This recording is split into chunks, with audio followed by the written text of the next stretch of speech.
broom and a basketball. They don't seem to have much in common, but you can't look at either one of these items without thinking of a particular Oklahoman. David Boren took a common household broom and turned it into one of the most memorable campaigns in Oklahoma history. Wayman Tisdale picked up a basketball and created, well, magic. The combination of sports and politics have a long history in America. Tennis, swimming, football, water skiing, sailing, skating, and skiing were staples in the active lives of the Kennedy family. President John F. Kennedy's love of sports and public policy led him to challenge Americans to become more active and physically fit. In Tulsa, Kennedy's message was not lost on the Reverend Lewis Tisdale, whose son Wayman would become one of Oklahoma's best basketball players and most popular athletes. Along the way, President Kennedy no doubt inspired a young David Boren to pick up this broom and sweep out the old guard. Please enjoy this video tribute as we honor and recognize two men who have followed John F. Kennedy's example of leadership, service, and achievement.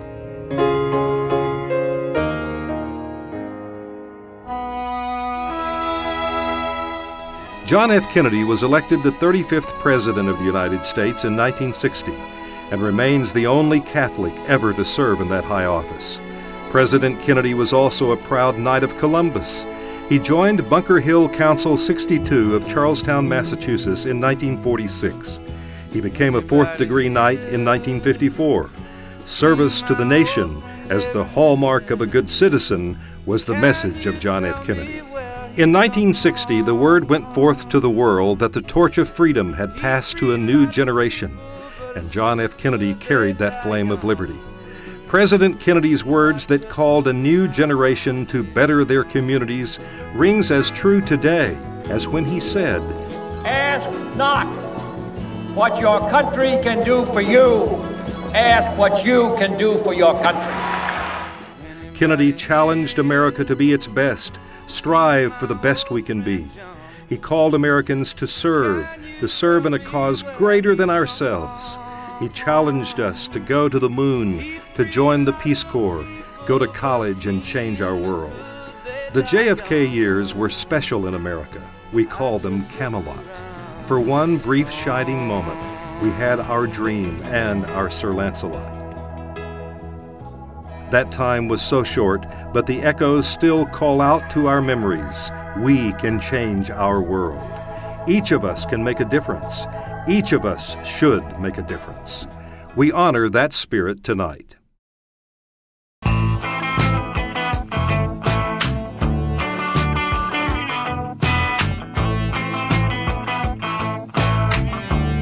"1974 was a turbulent year in America and Oklahoma.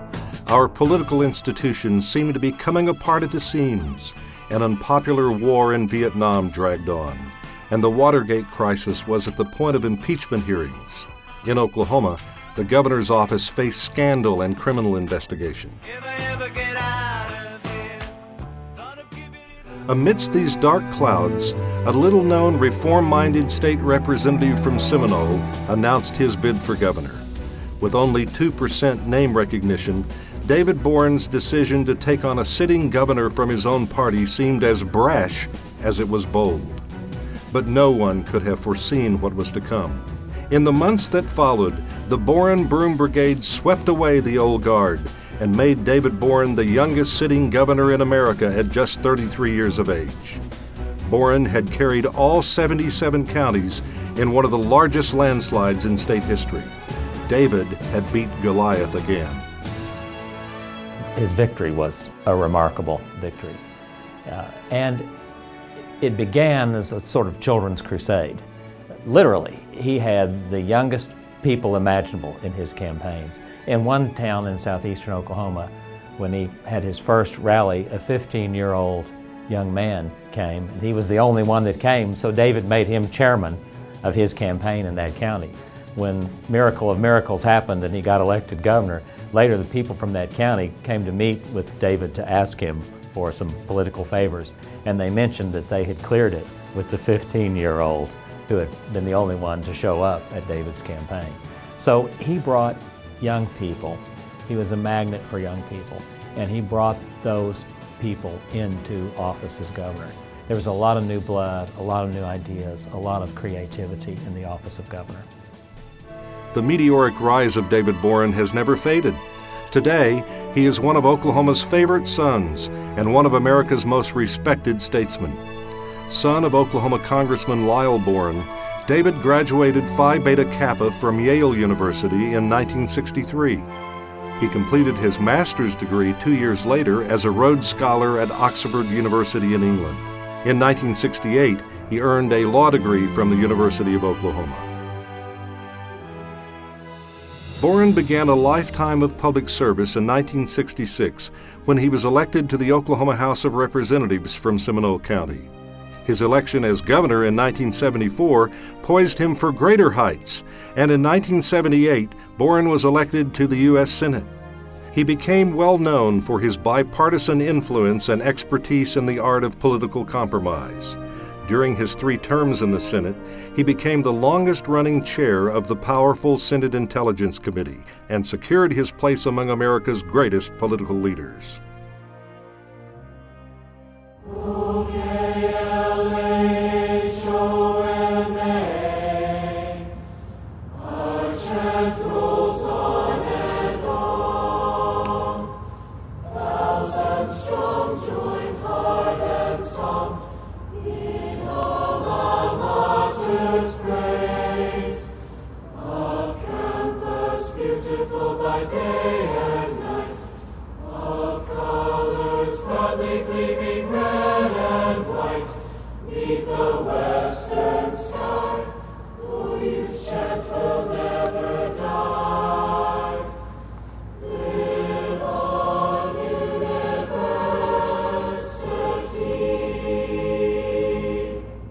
I was on the selection committee and had many conversations with David about his coming to the university as president. And I formed a question for him. I said, do you want to impact bureaucracy or do you want to impact souls? And I think that he will have a far greater impact on Oklahoma, and perhaps even much broader because he's maintained his national and international contacts, but as president of the University of Oklahoma. In 1994, Boren voluntarily left partisan politics to become president of the University of Oklahoma. The Boren years have been nothing short of a renaissance.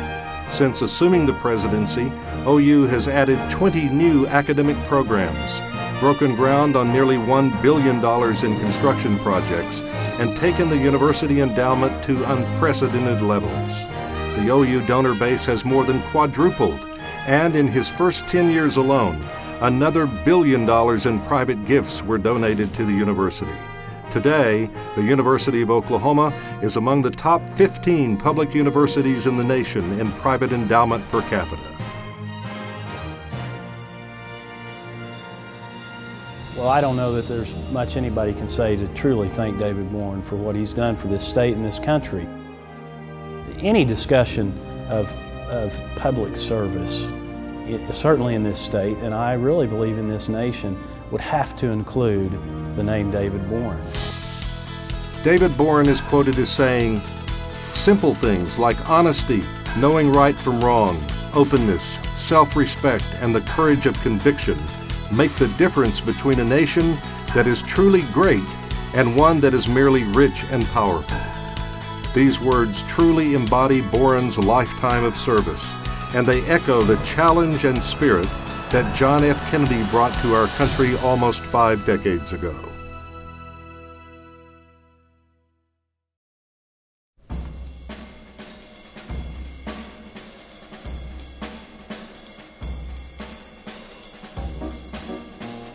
Basketball, unlike football with its prescribed routes, is an improvisational game. If someone drops a note, someone else must step into the vacuum and drive the beat that sustains the team. As a basketball player and as a jazz musician, Wayman Tisdale never dropped a note. An exceptional individual talent, Tisdale was also the consummate team player.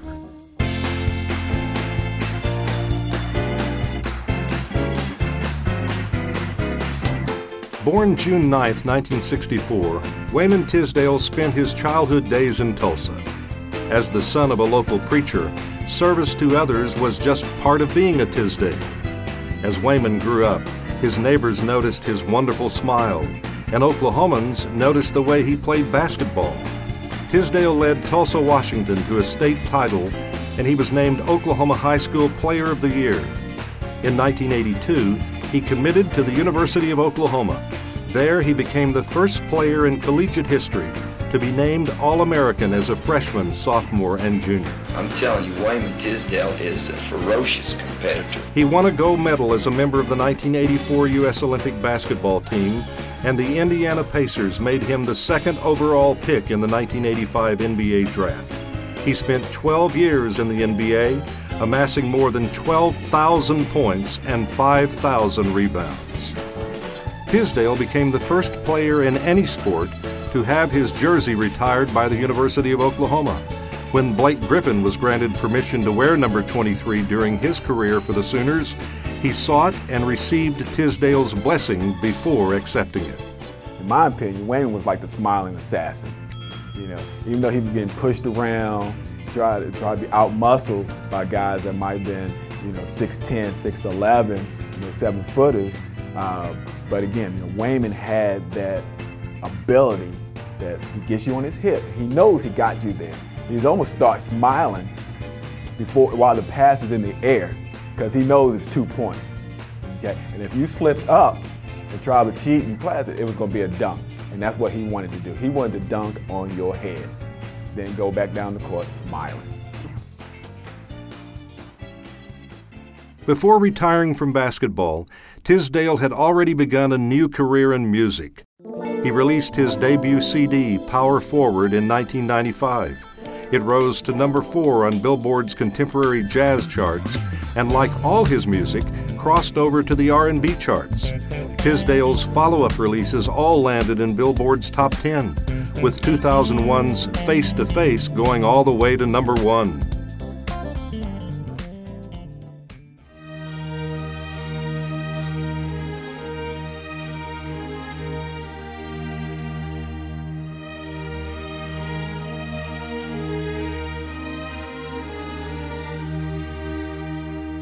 Wayman Tisdale succeeded in everything he did in life.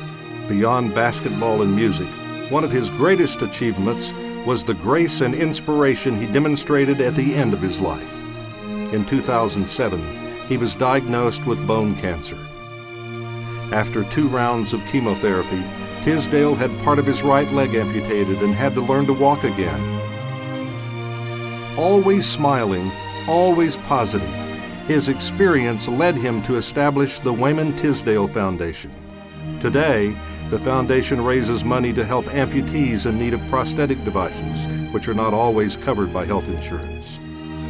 Faced with his own mortality, the greatest basketball player ever to play in Oklahoma spent his final days encouraging and helping others. Wayman Tisdale passed away in 2009. He had us all fooled that he had it whipped. And so no matter how bad he felt or what he went through, the general public didn't know it. I get a lot of people that come up to me and will say, was Wayman Tisdale really as good a person as he seemed? And my answer to them always is, he was even better.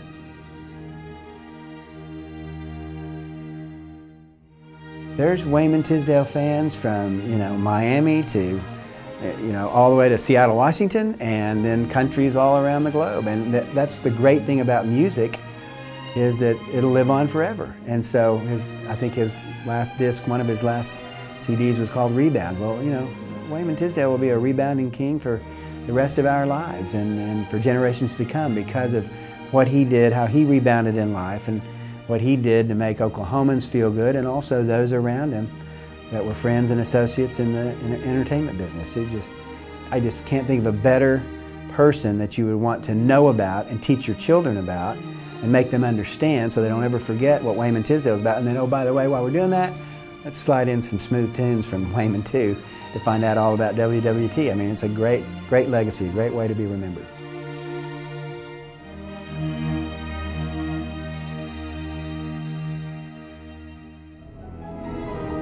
We want the world to know that David Boren and Wayman Tisdale have given much and have bettered the lives of countless individuals by inspiring them to live fully and achieve graciously. So, it is in the highest tradition of John F. Kennedy's immortal challenge to ask not what your country can do for you, but to ask what you can do for your country, that we honor David Boren and Wayman Tisdale, for they have answered that challenge. David Boren and Wayman Tisdale have made a difference. God bless David Boren. God bless Wayman Tisdale.